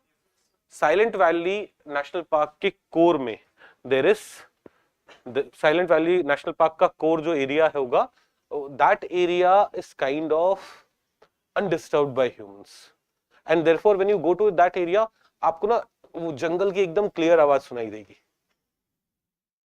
जानवरों की या बाकी सारी चीजों की. There we have what, there we have moist evergreen, very narrow zone of moist evergreen. Most of the Western Ghats में we have semi-evergreen या savanna या thorn, shola grasslands, these kind of things would be there. Now थोड़ा सा tribal groups found in Nilgiri Biosphere Reserve also you should know. Todas, Kotas, Irulas, Kurumbas. You will be studying about these things, or you must have already studied it. या तो geography पढ़ते time, people पढ़ते time आपने पढ़ा होगा, या फिर मैं भी आपको ये पढ़ाऊंगा करंट अफेयर्स में, the important tribals in news, उस वाले सेक्शन में भी we will study this. Okay, तो about biosphere reserves in India, do we have idea about which are the biosphere reserves, उनमें क्या क्या मिल रहा होगा रफली, that understanding is there. Where are they situated, उनमें दो हमने डिटेल में पढ़े हैं, but more we will keep on studying. देखो अभी हम जब नेशनल पार्क्स पढ़ने आएंगे, when we'll come to national efforts, then we'll study Manas more. So when we are studying Manas more, are we also able to understand what is there in Manas Biosphere Reserve? Yes. Similarly, we will study national parks of Himachal Pradesh. हम उत्तराखंड के national parks को पढ़ेंगे, तो वहां पे will understand valley of flower, will understand all these national protected areas. वहां से will understand कि in the biosphere reserve in Uttarakhand what will be the system. सबको समझ में आ रहा है अभी तक? Okay. Then 3 November international day of biosphere reserve है, आप खुद से पढ़ लीजिएगा. Globally, what is the scenario as of July 2024? July 2024 was the last time when biosphere reserves were added. There are 759 biosphere reserves in 136 countries. जिसमें India has 12 biosphere reserve, which is recognized by UNESCO. Then there is a concept of transboundary biosphere reserve. What is this idea of transboundary biosphere reserve? Let us understand this once. एक second. एक जो बच्चे online देख रहे हैं, please ना आप लोग नोट्स डाउनलोड कर सकते हैं. In the description we have telegram channel का लिंक, आप वहां से नोट्स ले सकते हैं. जिनको भी नोट्स नहीं मिल रहे हो, जो बिना नोट्स के देख रहे हैं, please take it from there. Okay, let's come back. Transboundary biosphere reserves की बात. अब नाउ ट्रांसबाउंड्री बायोस्फीयर रिजर्व में we are not talking about multiple states में, मल्टीपल मेंबर कंट्रीज में. जैसे यूनेस्को के मैन एंड बायोस्फीयर प्रोग्राम में अलग अलग कंट्रीज हैं, तो sometimes UNESCO has recognized a few biosphere reserves as transboundary biosphere reserve. That is biosphere reserve which is there in multiple country. Those biosphere reserves are transboundary biosphere. अब सारे transboundary biosphere reserve हमें नहीं जानने, but one. अच्छा, before we go to that one, please understand, transboundary biosphere reserve will be recognized if some conditions are met.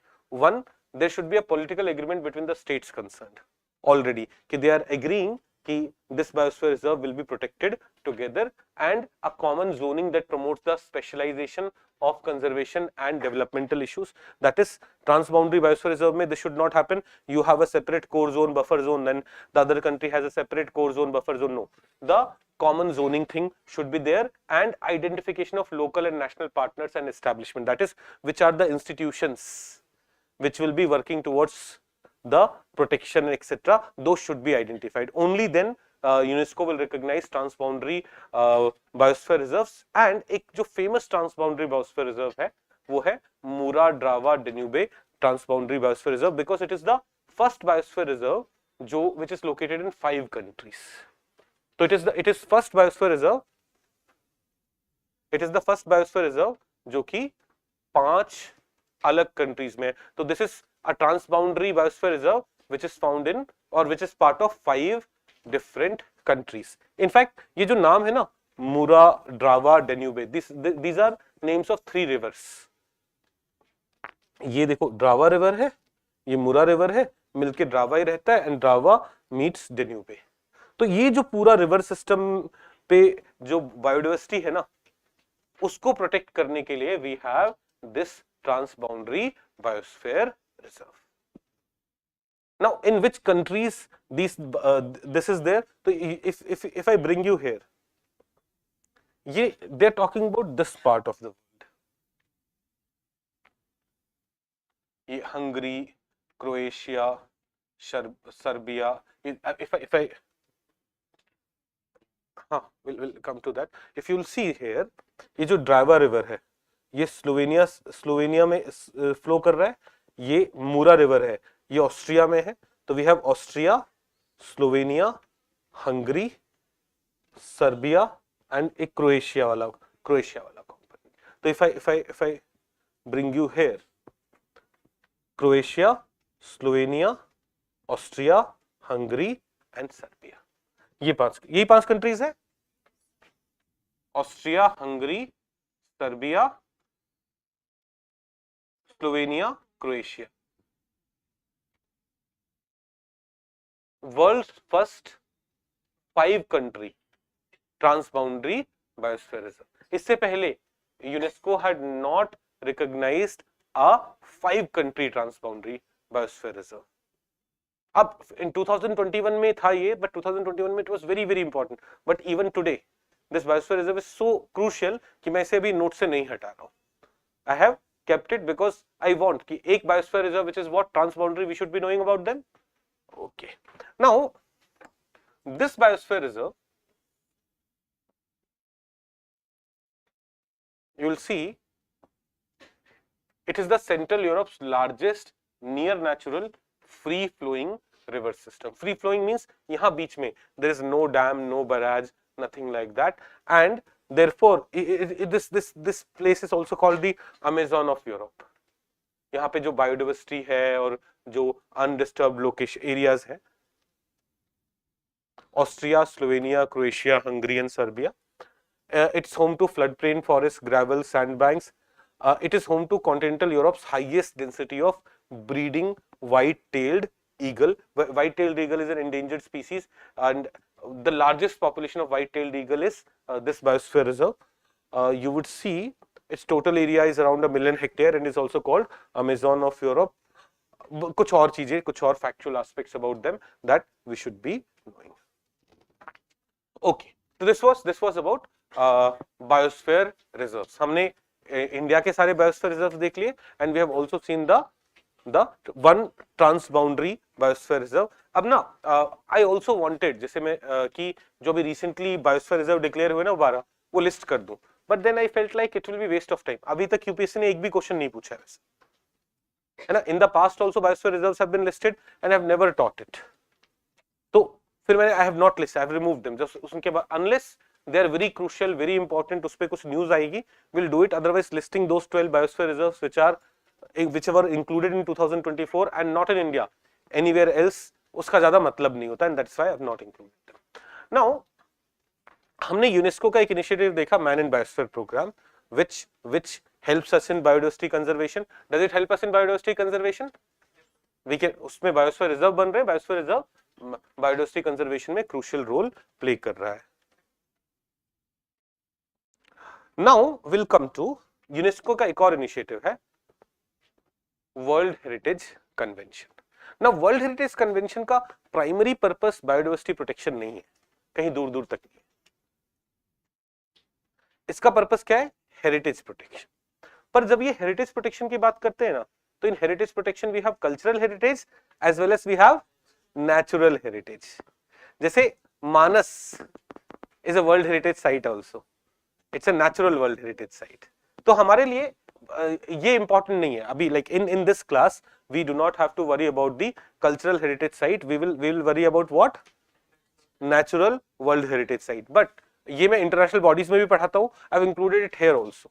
जैसे last year क्या हुआ, there were 2 questions from this topic and people could do it not because of international bodies, वहां तो कर ही पाते, but यहां पे भी कर पाते because we had covered the recently added heritage world heritage sites. आप जैसे इंडिया के वर्ल्ड हेरिटेज साइट्स देखोगे, इंडिया के वर्ल्ड हेरिटेज साइट में last year I had covered, जैसे आई हैड ये पूरा हमने लिस्ट किया है, बट लास्ट ईयर हमने डिटेल में क्या कवर किया था? लास्ट ईयर हमने डिटेल में शांति निकेतन और sacred ensemble of Hoysalas cover किए थे because they were in news in 2023. This year will cover Moidams because 2024 में a new world heritage site, a new site from India has been added in the UNESCO's world heritage site list. Which one? मोइडम. तो मोइडम पढ़ेंगे but it's more history and culture से associated. उससे पहले natural world heritage sites of India and mixed world heritage. Mix में natural और cultural दोनों significance है. तो ये 8 चीजें from the perspective of what? From the perspective of biodiversity protection we should be knowing. India's natural and mixed world heritage. आज हमारा purpose क्या है? बायोडाइवर्सिटी कंजर्वेशन से रिलेटेड इंटरनेशनल एफर्ट्स पढ़ना है ना. That is what we are trying to do. तो यहाँ पे यूनेस्कोस वर्ल्ड हेरिटेज कन्वेंशन के अंदर they have recognized 7 Indian sites as natural world heritage site and 1 Indian site as mixed world heritage site, जहां पे वो कल्चरल और natural दोनों एस्पेक्ट्स के लिए सिग्निफिकेंट है. तो which are the natural world heritage site? You will see Sundarbans. तो is Sundarban a tiger reserve? Is Sundarban a national park? Is Sundarban a biosphere reserve? Is Sundarban a World Heritage Site? Yes. But natural World Heritage Site. Western Ghats, Nanda Devi. Can Nanda Devi is a biosphere reserve recognized by UNESCO? Manas. Is Manas a biosphere reserve recognized by UNESCO? No. But it's a biosphere reserve जो अपन ने recognize किया है. It's also a World Heritage. It means, in fact, in Assam we have Manas, we have Kaziranga. दो world heritage sites, natural world heritage sites. अभी मोइडम भी आ गया है, but that is cultural. In Assam we have two natural world heritage sites. Which one? Manas, Kaziranga. Then Keoladeo national park के बारे में पढ़ेंगे, राजस्थान में है. केवलादेव के बारे में will study. Keoladeo national park is the same place where Siberian crane used to come. Siberian crane used to come, right. And then western ghats. तो वेस्टर्न घाट्स देखो, अब वेस्टर्न घाट्स में, western ghats are world heritage sites, fine. But western ghats में ही नीलगिरी है, तो वहां पे बायोस्फीयर रिजर्व भी है, ठीक है. तो these are the 7 world heritage, natural world heritage site of India. And then you will see Kanchenjunga, which is mixed. यहाँ ये कल्चरली भी सिग्निफिकेंट है, बहुत सारे बुद्धिज्म के साइट्स है यहाँ पे. एंड ये एनवायरमेंट प्रोटेक्शन, नेचर के पर्सपेक्टिव से भी सिग्निफिकेंट है. तो हमें अभी यहाँ पे, because I am not covering culture, I am not covering international bodies, मेरा पर्पस क्या है? International efforts of biodiversity conservation अच्छे से कवर करना. तो ये सारे एस्पेक्ट्स हमें आने चाहिए. But one thing that I want to cover in detail is MOIDMs. Prelims के लिए ये crucial हो सकता है. Like last year जब हमने वो दो चीजें पढ़ी थी, तो I had explained कि यार सबसे important क्या है, ये दो sites हैं इस साल के लिए यूनेस्को वर्ल्ड हेरिटेज साइट के पर्सपेक्टिव से. और वो इस बार तो they specifically asked which of the following were added in the list in 2023. They asked this question कि which of the following were added in the list in 2023. This was one of the question last year, but this year they'll not ask. अगर पूछेंगे कौन सा 2023 में add हुआ, अगर पूछना होगा तो 2024 वाला पूछेंगे. बट स्टिल हम अभी ये पढ़ते हैं डिटेल में. But the entire list of cultural heritage site, natural heritage site याद नहीं करना है, रटना नहीं है. But whenever you go through this booklet, go through it. एक बार whenever you go through this booklet, वो करते जाना, so that in case they ask you, एक तो आपको थोड़ा सा दिमाग में रहेगा कि अच्छा दिस हेरिटेज साइट कौन से स्टेट में, रफली याद रह जाएगा, रटना नहीं है उसे. दूसरा, if they ask you which of the following is a world heritage site, is not a world heritage site, तब भी अगर इस लिस्ट को आपने 10 बार देखा है, whenever you go through this booklet you have seen this list, will it be easy to recall their options? देख के आइडेंटिफाई कर पाना आसान होगा. yes. Okay, तो let's talk about MOIDM. अच्छा, MOIDMs पे जाने से पहले ना, I have recently received lots of messages about UPPCS.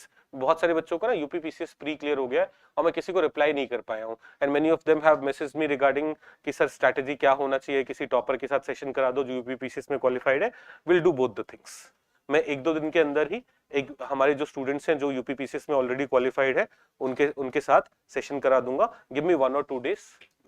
मैं उनसे बात ही नहीं कर पाया, मैं खुद नोट्स बना रहा हूँ, पढ़ रहा हूँ, रिवाइज कर रहा हूँ, वो सारी चीजें चल रही थी. तो I will get it done and मैं खुद भी आपसे बात कर लूंगा. बट मुझे ना यूपीपीसीएस के बारे में ज्यादा पता नहीं है. मैं बिना वजह आपको कुछ भी गलत सलत नहीं बताना चाहता.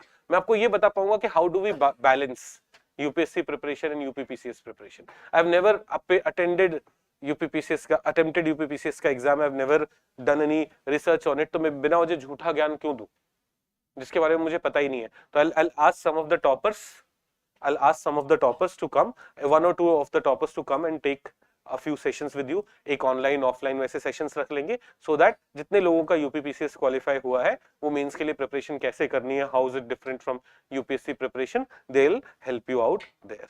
ठीक है, क्यों हंस रहे हो बेटा? बता. हाँ नहीं, हाईलाइटर नहीं, ये बस ऐसे मुस्कुरा. किस हाइलाइटर का हो गया है? अच्छा, okay.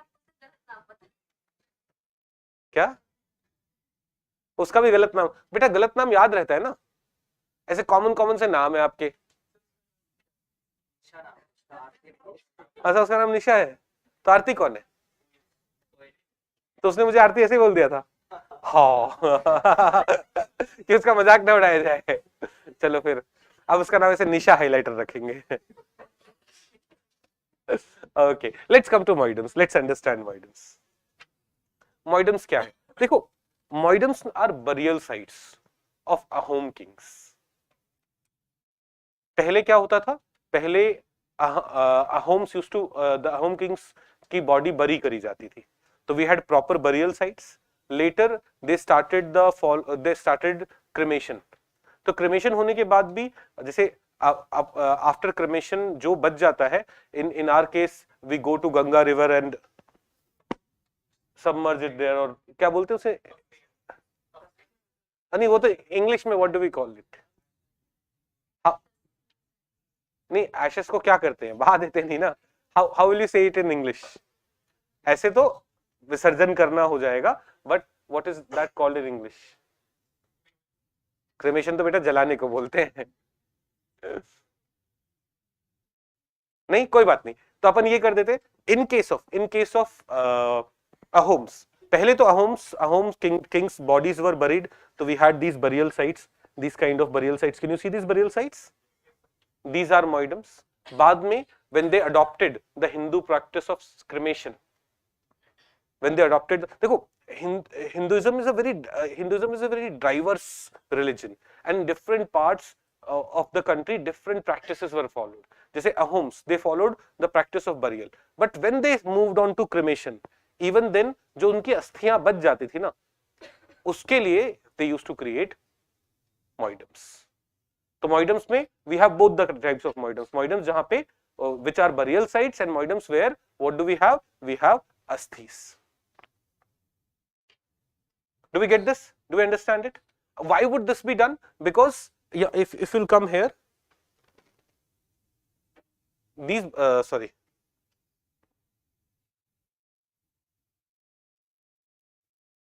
they believed that their monarchs were divine.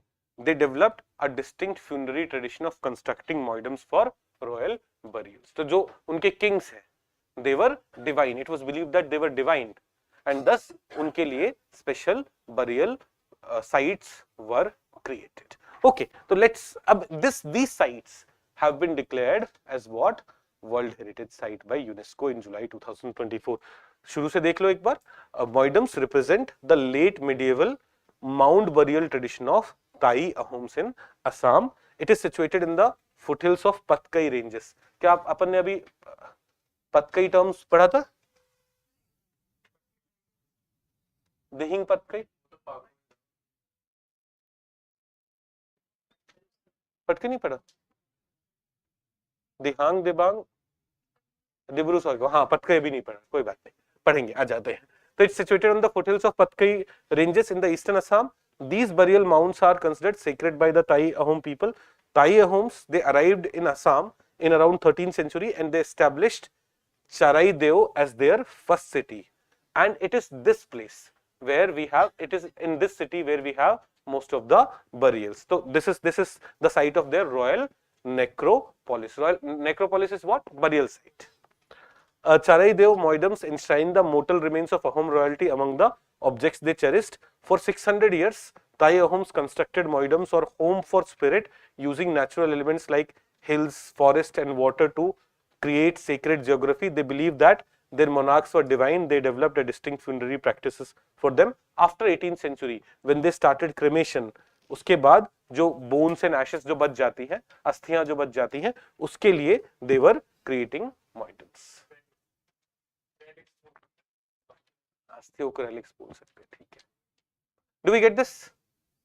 ये समझ में आया? तो moidums are something which have been added in the list recently. Okay, चलिए इसमें इतना ही पढ़ेंगे. अब let's come to Convention on Biological Diversity. What are we studying? We are studying international efforts for biodiversity conservation. We are studying international efforts for biodiversity conservation. सबसे पहले हमने man and biosphere programme देखा UNESCO का. देन हमने UNESCO का ही not very important for biodiversity conservation but world heritage site programme देखा.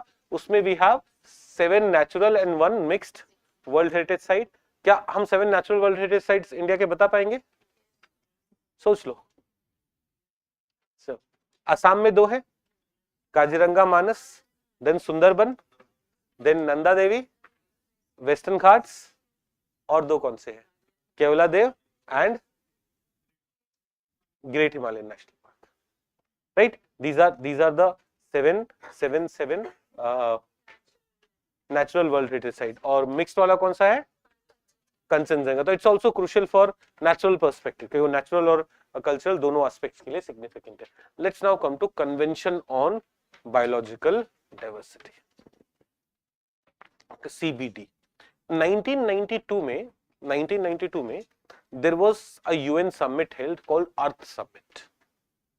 Earth Summit because it was focused on कि हम अपने अर्थ को कैसे बचाएंगे, अर्थ के लिए कैसा अच्छा करेंगे. And there three conventions, three very important conventions were finalized. One of them was Convention on Biological Diversity, CBD.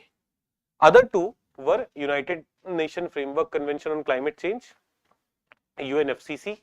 We will study this, and United Nations Convention to Combat Desertification. ये तीन conventions हैं जो कब finalize हुए? They were approved in 1992 at the Earth Summit in Rio. तीन conventions which were approved in 1992: Convention on Biological Diversity, United Nations Framework Convention on Climate Change, and United Nations Convention to Combat Desertification. ये तीनों conventions हम बहुत detail में पढ़ना है हमें और बहुत अच्छे से ध्यान रखना है. Now what happens is, once these conventions come into force, once enough number of countries have signed it, इनके अंदर ना COPs are held. COPs are Conference of Party, जहां पे member countries come together and discuss more measures to effectively implement these conventions. Okay, so one of the convention is what? Convention on Biological Diversity. What is the aim of this convention? हम क्या करना चाहेंगे? नाम देखो, Convention on Biological Diversity. क्या एक focus होगा biodiversity conservation? But देखो, conservation of biodiversity is definitely a priority under CBD. But conservation is not the only thing. It's important that उस biodiversity को हम sustainably use कर पाए. तो sustainable use of component of biodiversity is another key feature of what? Another key feature of or another key objective of Convention on Biological Diversity. ये तीन चीजें ना एकदम, आपको 3 बजे कोई उठा दे सुबह और पूछे CBD के ऑब्जेक्टिव्स क्या है, आप बोलना कंजर्वेशन, ऐसा conservation, sustainable usage and fair and equitable sharing of benefit. Now what is this idea of fair and equitable sharing of benefit? Idea is this कि यार देखो, चलो हिमालयाज में let's say there are some tribal people who have preserved some plant for centuries, but now industry find that plant or some component of that plant is very crucial for medicine purpose. They'll be using that component of the plant, उससे that industry will be earning profit. But उसके conservation में have these tribal people played very important role? So should they be getting some benefit?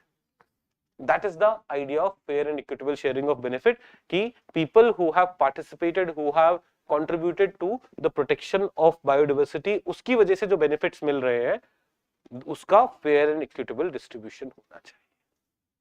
तो fair and equitable sharing of benefits arising out of the utilization of genetic resources. तो आपको कोई भी पूछे CBD के objective क्या है, conservation, sustainable utilisation या sustainable use and fair and equitable sharing of benefit. आपसे कोई पूछे कि बताओ इंडिया में कौन से टाइगर रिजर्व्स कहां है, बोला नहीं पता मुझे नहीं याद करने, वो हमें चल रहा. यहाँ तो स्टार्ट नहीं हुआ ना. एक बार can online students confirm if I am audible visible again? हाँ, चल गया. Thank you. हाँ, वे सॉरी गाइस, कुछ ना शायद कोई इंटरनेट, किसी एक में इंटरनेट डिस्कनेक्ट हो गया था, तो we have connected it to the second network. Let's come back. तो we are talking about convention on biological diversity. We said कि in convention on biological diversity there are 3 objectives जो हमें एकदम हमेशा टिप्स पे रखने. क्या है वो? Conservation, sustainable use and fair and equitable sharing of benefits. अब देखो, when we talk about the key treaty commitments, कि if India has signed Convention on Biological Diversity, what is India supposed to do? So these are the things that India is supposed to do. We have to identify and monitor important component of biodiversity. We have to establish protected areas. क्या अब ये भी याद रखने की जरूरत पड़ेगी हमें? नहीं. If we have to protect biodiversity, should we be creating wildlife sanctuaries, national parks? Yes. Rehabilitate degraded ecosystems. The ecosystem that has been degraded, the ecosystem that has been damaged, उसको rehabilitate करना. क्या for biodiversity conservation we should be doing it? तो क्या इसे याद रखना है? नहीं. Respecting, preserving and maintaining traditional knowledge of sustainable use of biodiversity. For centuries, people have used some sustainable methods of using biodiversity. From that we have developed various knowledge. So preserving that knowledge, using it, preventing invasive species या alien species, क्योंकि alien species invasive बन के problem create कर सकते हैं.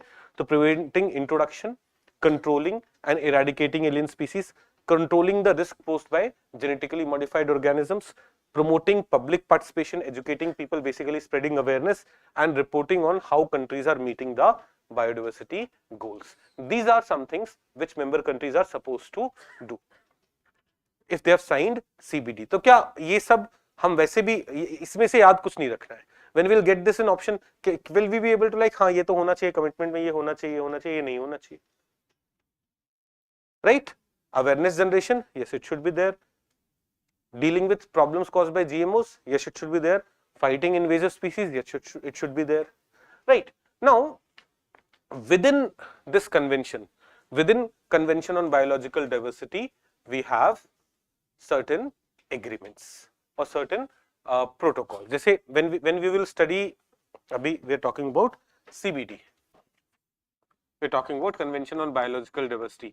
Under this convention, there are various protocols. ऐसे ही when we will talk about United Nations Framework Convention on Climate Change, we will see इसके अंदर हम क्योटो प्रोटोकॉल पढ़ते हैं या फिर we study Paris Agreement,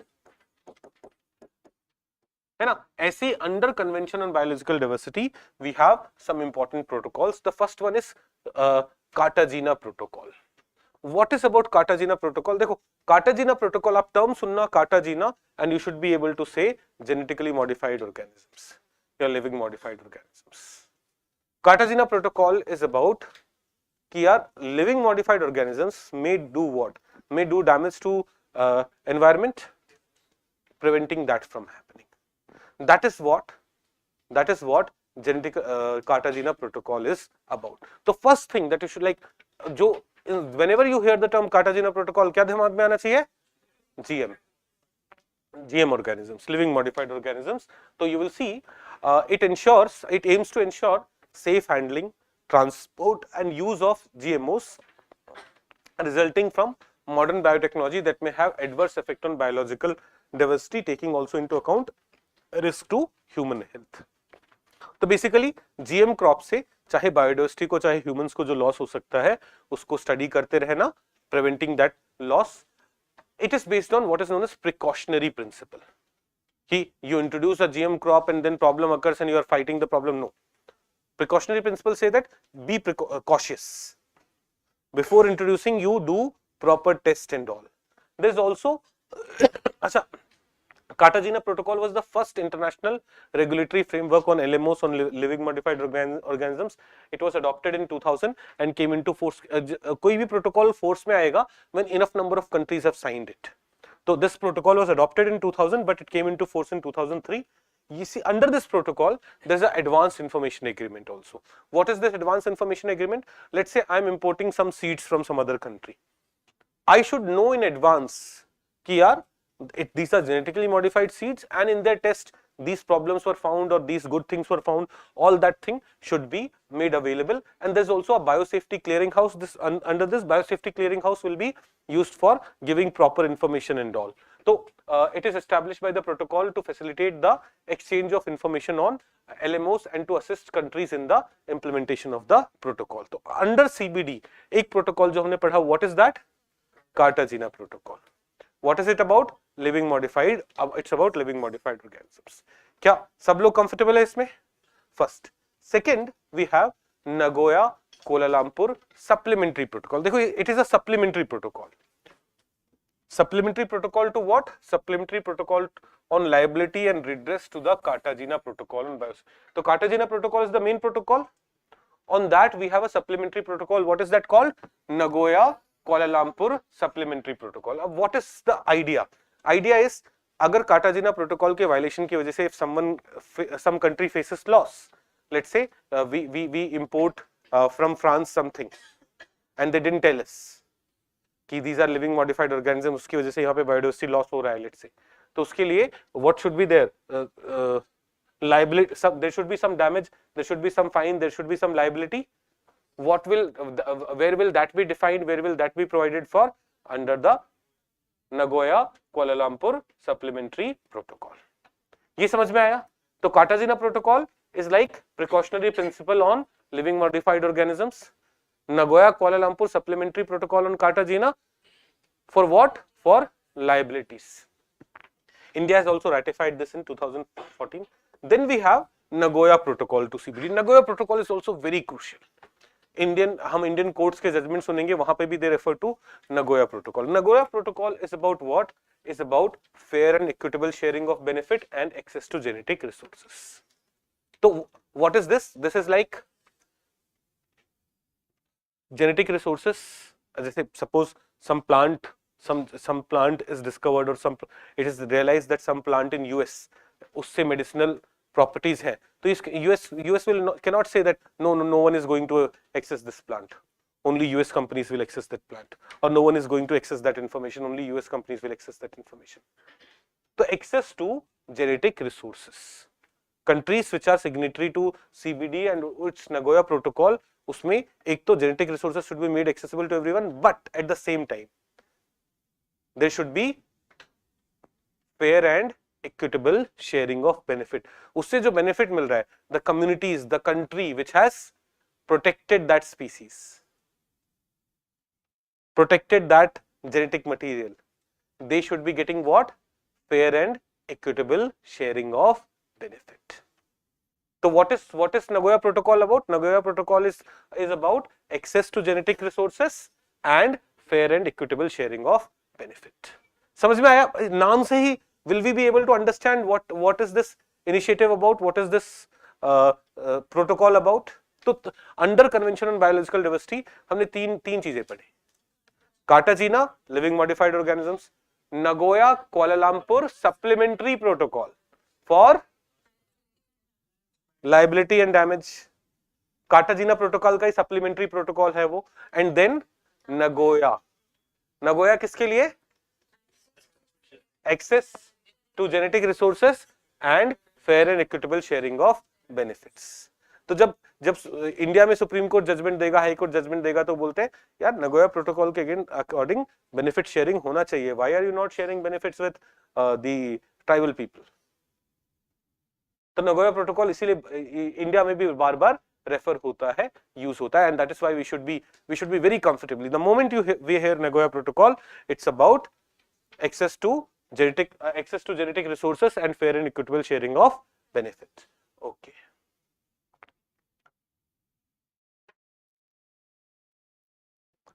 अब आते हैं अभी जो फ्रेमवर्क. अच्छा, इसको थोड़ा let's go to this background a bit.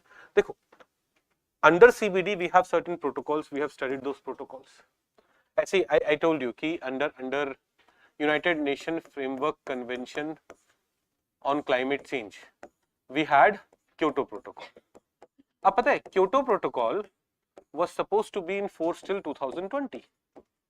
तो आफ्टर 2020 कि 2020 के बाद क्या, how will we fight climate change, उसके लिए we came up with Paris agreement. Paris agreement was signed in 2015 but it was supposed to be applicable from 2020 after Kyoto Protocol का period खत्म. ऐसे ही under Convention on Biological Diversity there were biodiversity conservation efforts which were applicable till 2020, but then after 2020 we should have a new biodiversity protection framework. Under Convention on Biological Diversity after 2020 we should have new biodiversity protection framework. तो ये 2020 में we should have come up with a new framework, but because of COVID those things could not happen.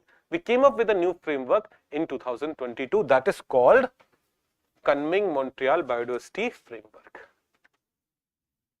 अब हम biodiversity protect करने में what is our target, what are the things that we want to achieve, it is provided under what, Kunming Montreal biodiversity framework. इसमें ना पहले एक online meeting हुई कनमिंग में जो चाइना में है, बट देन चाइना में Covid cases were very high in 2021-22, तो eventually the meeting was held in Montreal.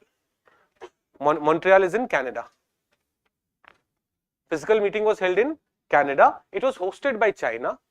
It was hosted by China, or it was chaired by China, I should say. It was chaired by China. तो इसीलिए वहां पे जो framework finalise हुआ, we are calling it what? Kunming Montreal Biodiversity Framework.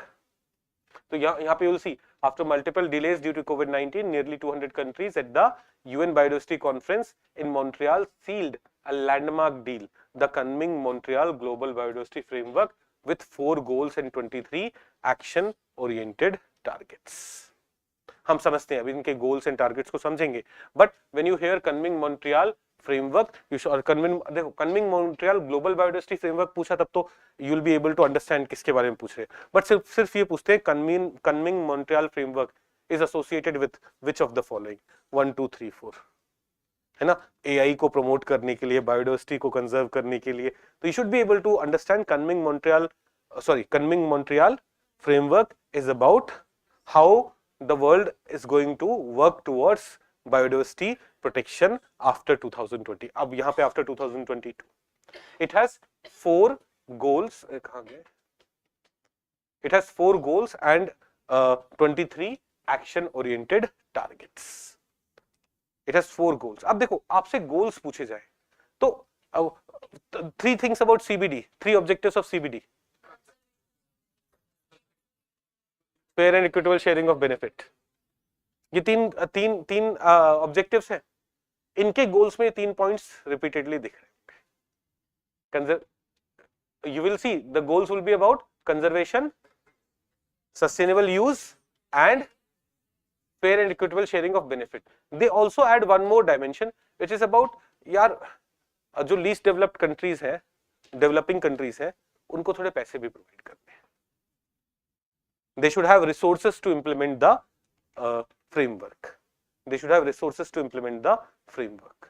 We'll see that goals are around. So why do I want you to remember those 3 points? Because with those 3 points you will roughly be able to understand what the rest of the things under this initiative would be about. जैसे goal 1, goal A, integrity, connectivity and resilience of all ecosystems are maintained, enhanced or restored substantially, increasing the area of natural ecosystem by 2050. Is it about biodiversity conservation? इसी तरह से human induced extinction is halted by 2050. इसी गोल का part है human induced. Is it about conservation? Genetic diversity within population of wild and domesticated species is maintained, safeguarding their adopted. क्या genetic diversity से adaptation faster हो सकता है ना, safeguarding their adaptive potential. तो is this goal about biodiversity conservation? Is this goal about biodiversity conservation? क्या common sense से भी हम सोच सकते हैं?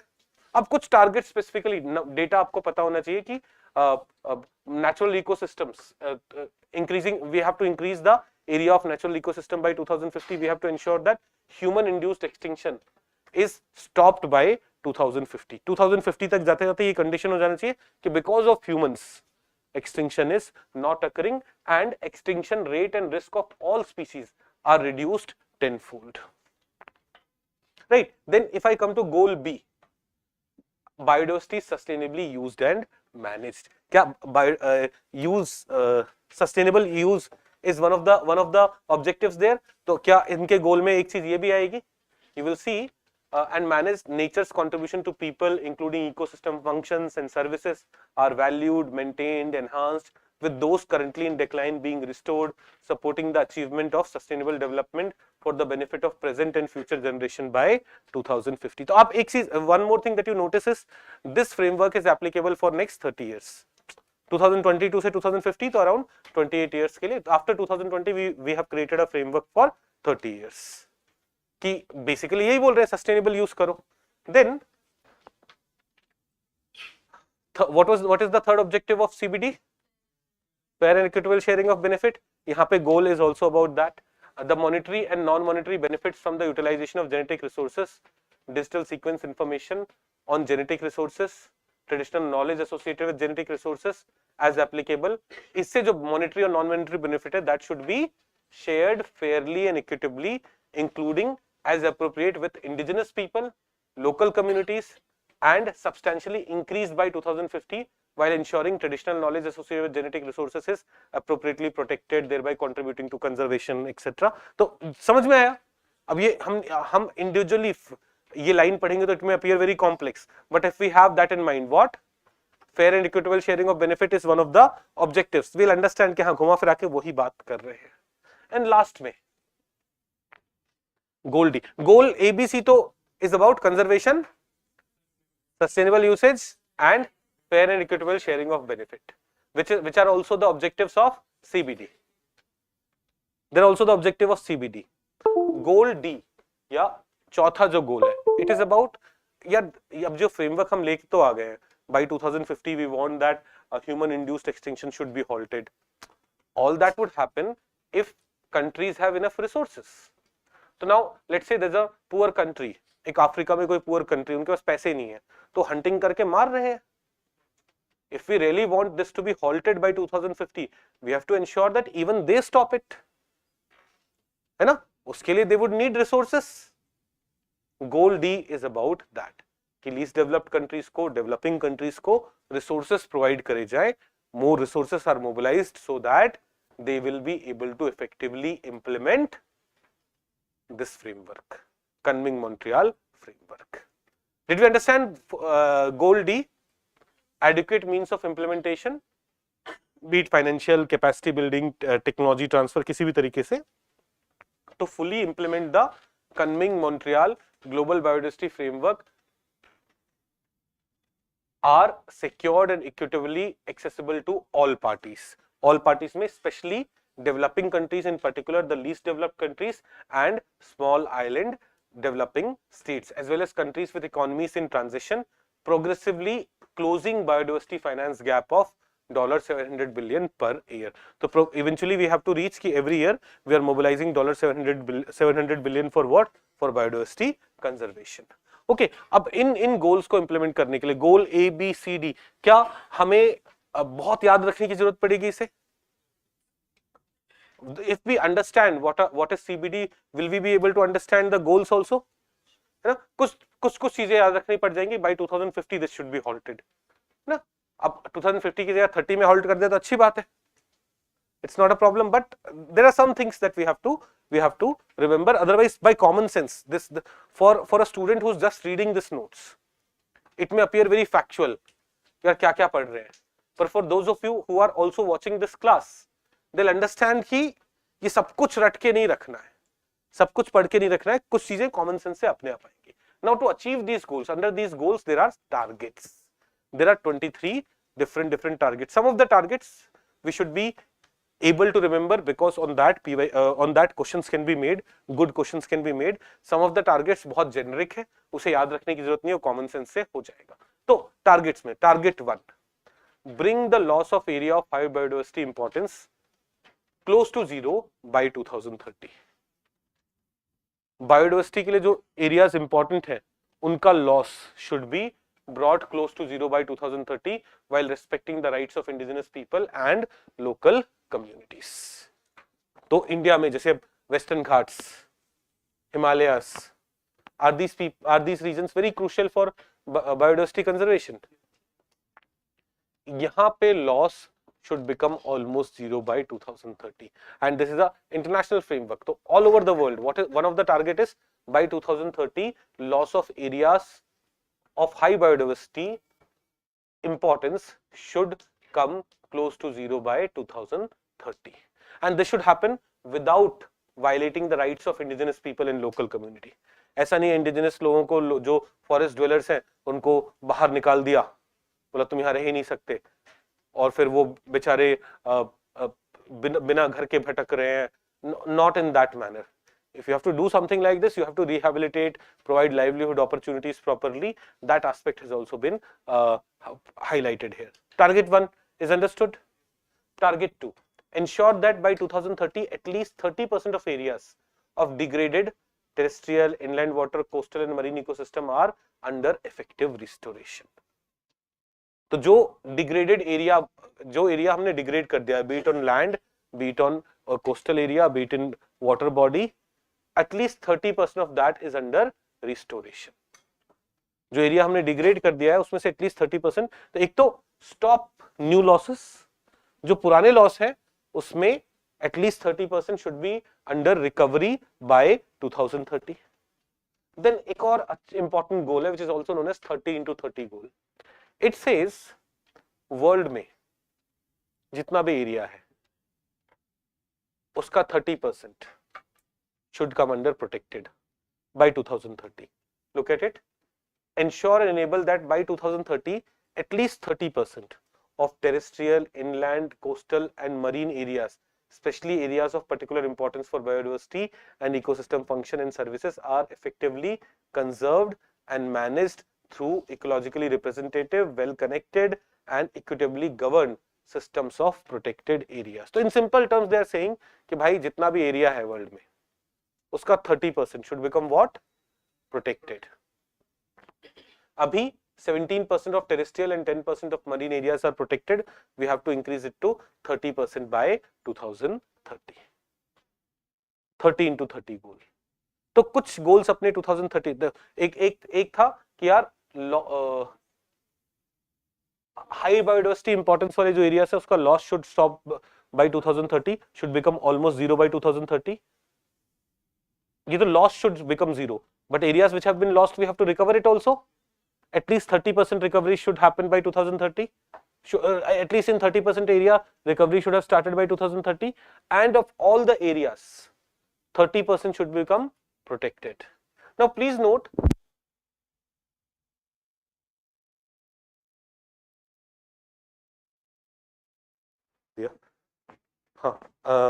Guys, am I audible? Audible है ना? हाँ. Let's see. I'm sorry. What were we talking about? We were talking about target 1, 2 and target 3. तो target 3 सबको समझ में आया, but देखो target 3 means that world में जितना भी area है उसका 30% should become protected. It doesn't mean that in every country 30% should become protected. There may be some country, अब Vatican City में चले जाओ, है ना, उसका 30% protected बनाना मुश्किल होगा. But if you go to let's say Democratic Republic of Congo, उसका 30% protected banana would be easier. So overall 30% should come under protected area. That is the target. Not individually every country need not achieve this target. किसी country में it can be much larger, किसी country में it can be much lower. So one of the target is not this that in every country 30% area should be protected. That is not the target. क्या हमें समझ में आया? पक्का? Okay. Target 4. Ensure urgent management actions to halt human induced extinction of known threatened species and for recovery and conservation of species, in particular threatened species. Target 5. Ensure that use, harvesting, trade of wild species is sustainable, safe and legal. So use, harvesting and trade is sustainable of wild species, ठीक है. Target 6 is about invasive alien species. Invasive alien species के बारे में क्या बोल रहे हैं? Reducing the rates of introduction and establishment of other known or potential invasive species by at least 50% by 2030. Reduce pollution, minimize the impact of climate change in ocean, ensure the management and use of wild species are sustainable. तो इस तरह के हमारे पास बहुत सारे targets हैं. कुछ targets हम ध्यान रखेंगे एकदम, बाकियों को रीड करके रखेंगे, so that in case we get a question on this, when we look at the options, we should be able to recall this. We should be able to do it comfortably. Okay, समझ में आया? Now, इससे पहले ना, before these targets or before this framework, we had Aichi framework. यहाँ पे 2020 तक ना हमारे पास Aichi target थे, AICHI targets. Most of the targets were missed. So now we have new targets, new set of how many targets? 23 targets under 4 different goals. Under what? Under Kunming-Montreal Biodiversity Framework. 2022 में COP15 मतलब CBD के अंदर, Convention on Biological Diversity के अंदर 15th Conference of Party में this was finalized. अब कुछ और चीजें हैं, जैसे under CBD we had declared 2010 as the International Year of Biodiversity to again spread awareness, to bring pressure on countries ki yaar this is International Year on Biodiversity, do something special for biodiversity protection. Then this entire decade 11 to 2020 wala was declared UN Decade of Biodiversity. Then International Day for Biological Diversity is observed on 22nd May. The day was chosen as Convention on Biological Diversity was adopted by UN conference on this particular day. Then एक report है global biodiversity outlook कौन publish करता था? It was publish under the CBD only. तो this is also another thing that we briefly want all of you to understand, all of you to know. Okay, तो these are some important international initiatives. अभी मैं आपको next class में जब भी पढ़ाऊंगा biodiversity वाली जो क्लास होगी उसमें I will continue with international initiatives, will study about sites, convention on international trade in endangered species, ऐसे कुछ और इंटरनेशनल इनिशिएटिव्स भी अभी हम पढ़ेंगे. बट आज हम इतना ही पढ़ते हैं.